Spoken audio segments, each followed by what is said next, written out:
So I used to do this whole vlogging thing on a pretty regular basis, probably between my 20s and 30s, but then when I hit 30, I kind of really slowed down on it, and I kind of didn't consciously realize it so much until recently. The two main reasons I was doing this was, one, I thought it would be an interesting value add for collectors.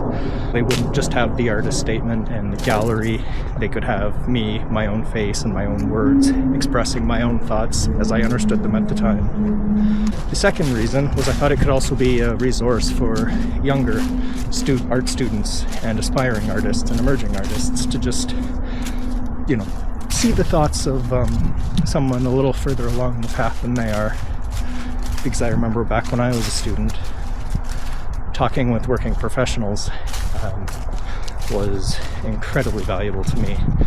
And now that things seem to be moving more online, isolated individuals, you don't have those, back alley conversations outside galleries after shows like you used to have. Now it's just, tweets and rants and cries for help posted to Reddit.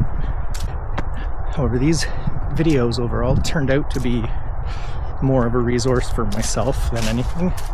I kind of found that whenever I wanted to put a new body of work together to kind of help me chart the course forward, I would look at where I had been for the last several shows and kind of, it'd help see where I've been to help illuminate where I should go next.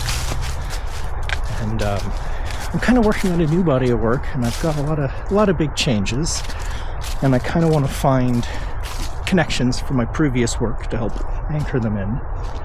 And I guess I'm kind of struggling because I haven't been vlogging for the last 10 years, so all I really have for my previous few shows are my written notes, and they're fine and all, but there's so much more you can get from my voice. I can tell, just the tone of my voice. I can tell how I'm feeling about certain things, what I'm most excited for, what I'm less excited, things that I feel kind of obligated to deal with because of the whole art world, art English, that method of discourse.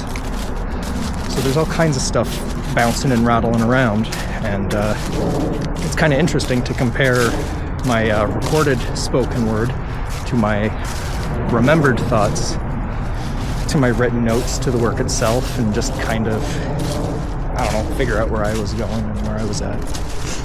I really feel I need to get into that again, which is kind of why I'm recording this and why I'm rambling so much, because I don't really have anything to say and I'm out of practice. And it just started snowing. I wish I had some good words of wisdom, but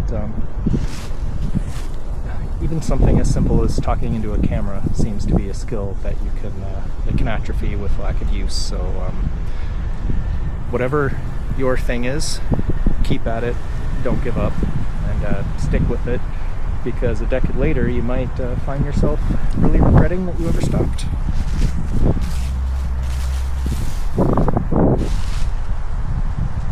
Oh, now after recording this on a new camera, I have to figure out some new software. That's going to be fun. Oh, I'm curious to see how the semi-low light and wind isolation work on this thing.